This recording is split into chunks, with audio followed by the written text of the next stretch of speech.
All right, I'm back. Uh, Believe it or not, I made another run to Bookoff. Um, I got this little tote bag. I think it was 32 cents. I said, why not? I didn't need it, but okay. Anyway, yeah, so I hit the $1 section again. I picked up 8 books. Um, and here they are. First book here is Modern Times. This is Paul Johnson, super famous literary figure. Um, I don't know how far back, but if you want to read some good literature, some good literary criticism, some good, I guess maybe even history, uh, Paul Johnson, uh, good good author, great vocabulary. This is the kind of stuff you want to read if you want to what's level up your vocabulary. Another man of letters, another critic is Harold Bloom. This is his like critical review and kind of like take on Hamlet. It's supposed to be pretty good, but for $1, could not pass it up today. Another, I guess, classic would be part of the Western canon, I think, is Plato's Republic.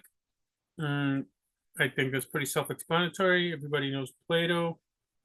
You can see these are all $1, by the way. If you don't believe me, and I wouldn't recommend believing everything I say, but yeah, and all of these are unmarked as far as, I mean, I flipped through them at the store, because if I just had to keep them, I don't like marks on my books. If it has a pencil, some penciling that I can erase, okay, some, not too much. If it has pen or highlighter, I don't buy it, or I try not to, and then, but meaning that if it might get by me and I might buy it anyway, and then I surprise it's there, but usually I catch it. And if I sell something like this online, like on eBay, yeah, like it's just gonna sell better if I can say, like, this book has some yellowing, but as far as like the text, the book is perfectly clean. It's just been sitting on the shelf for ages. It doesn't even look to have been read. The spine's not broken, so like you could, if I list this, okay, it has some scratchings on the side, but nothing, no damage, no like structural damage. This book is the at the top of the very good quality books. Like I wouldn't want to list it like new because yeah, it's too much yellowing, but like completely unblemished book. So anyway, I picked this up, and I like philosophy, and like this is by the way, this is introduction and notes by Elizabeth Watson Scharfenberger and translated by Benjamin Jowett, very famous Benjamin Jowett. I found this book. I had never heard of it, but it's a Kazantzakis, Nikos Kazantzakis, a biography by Helen Kazantzakis. I don't know what the relation is, who Helen is, might be his daughter, granddaughter, who knows. But Kazantzakis is super famous Greek author. Zorba the Greek, he wrote Zorba the Greek, and he wrote The Last Temptation of Christ. I've read Zorba the Greek. It's been ages. I've not read The Last Temptation of Christ, but I've seen enough movies to have a general idea of what that is about, I think, if the movies are indicative. Anyway, so yeah, I picked this up. I like the cover actually. For $1, and then like again, there's like the yellowing is very like minor and completely unblemished book. I think I'm gonna read this. If I like the first chapter, I'll keep going. If not, I'll put it up for sale, I think. This book here is the Nez Perce Indians. Nez Perce means the pierced nose Indians.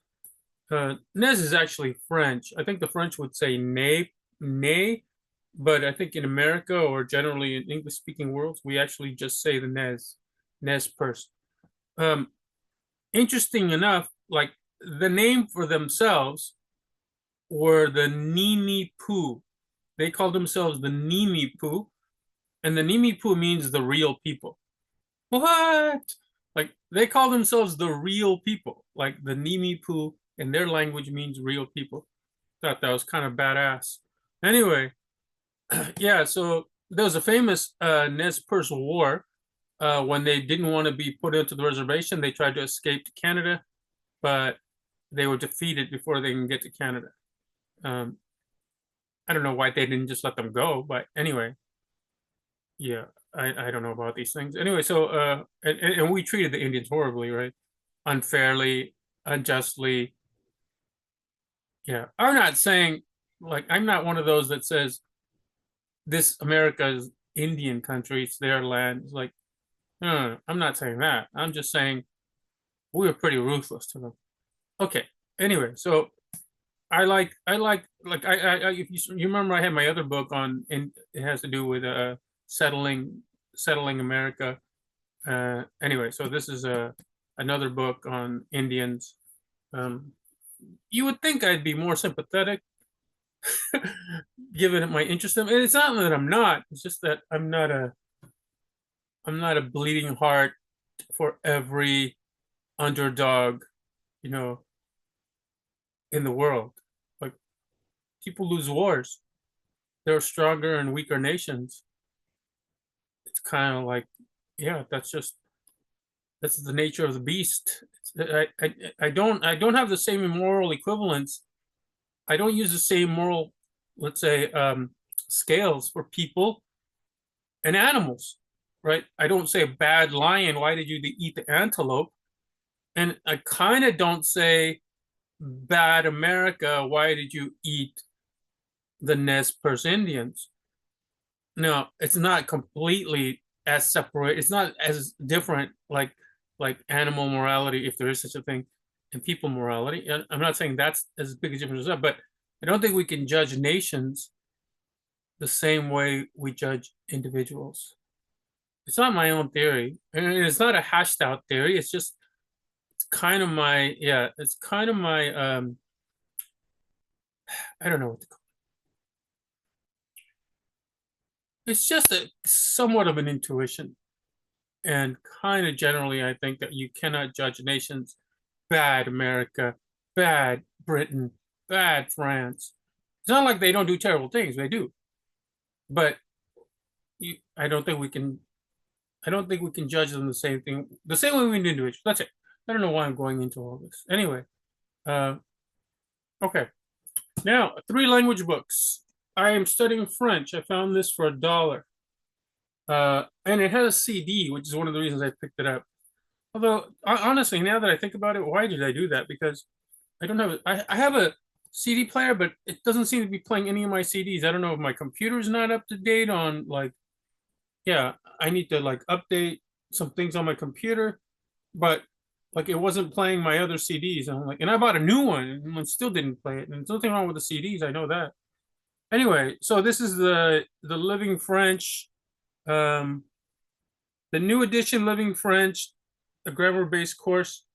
But I did like the layout. I did like as far as like what I'm being introduced to.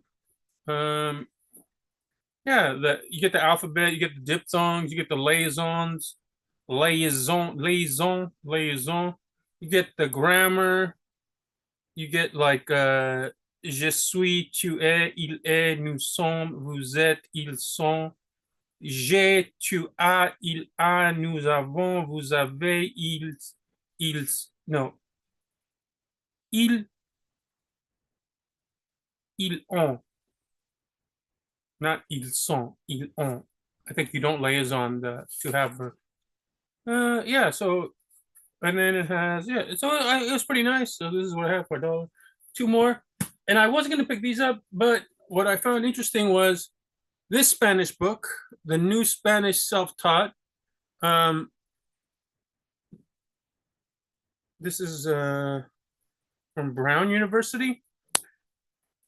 This actually has the Latin American Spanish, the South American Spanish. And so it doesn't have the vosotros, it has the ustedes. And to me, it was such a like a relief to see that. Like every time I buy Spanish books, every time I find Spanish books, it's almost always with vosotros. And we don't use vosotros. Like I think the majority of South America, maybe Argentina is the exception, doesn't use vosotros. Mexico, Honduras, Nicaragua, El Salvador, Panama, Cuba doesn't use vosotros. The Spanish use vosotros. I'm not saying there's anything wrong with it. I'm just saying, like, if you're going to study a language like Spanish and the vast majority of people don't use vosotros, they use the ustedes. For me, I'm going to learn the ustedes. Just like I'm not going to go to Armenia and then learn Western Armenia when the official language is Eastern Armenian and the vast majority of people there speak Eastern Armenian. Like, like unless you have a specific reason, like you're going to a certain region or your family there speaks Western Armenian, okay. And if you're going to learn Spanish because you're going to go to Spain or you just particularly like that kind of Spanish, then okay. But to be more practical, like the yeah, you know, learn the other way. And so anyway, this one doesn't have the vosotros, and so I picked it up. And then I found another book, this one, and like miraculously enough, this also doesn't use the vosotros. This also has ustedes. I'm assuming the person who sold this book to Bookoff or gave this book to Bookoff was this. I mean, it was the same person. I think it would be too much of a coincidence to find two Spanish books in the same day, and both of them use the Latin American Spanish, not the Spain Spanish. I'm peeling up. I don't know what I'm doing it on camera. Anyway, yeah. So this one, yeah, also not written in. This is kind of this one I didn't intend to have any. This one I never intend to sell these my language books. The Spanish books are either use them, like I said before, I'll just say here, find this on eBay, and then we both have the same copy and we can work from it. Or it depends on the student. I might just gift it to a student if I think they're ready for grammar on their own, and if they want grammar on their own, and if they're really, really cute. I'm kidding. I don't base my judgments on cuteness.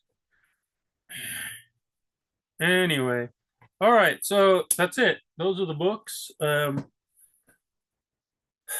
have a ton more books that I can do not book haul videos, obviously, because they're not, well, at some time they were book hauls, but I have like a, even in my room, I have a ton more boxes here of books that I have not unpacked and shown you. These are almost all language books, by the way. I also have a ton of philosophy books. I think I've shown you most of them. I have a bunch of history books. I have a bunch of political science books. Political science, yeah, political science, philosophy, philosophy, political science, history, um, language, chess, which I think I've already shown. What else do I have? Criticism. I have like literary criticism, cultural criticism, art criticism, social criticism. That's just in this room I'm talking about. What else? I'm looking around. Oh, I have some classic texts, some good literature. I have that. What else is made? As I'm looking around, yeah, nothing else comes to mind. But I have books in storage, the majority of my books. I also have a ton. By a ton, I probably mean like 500-600,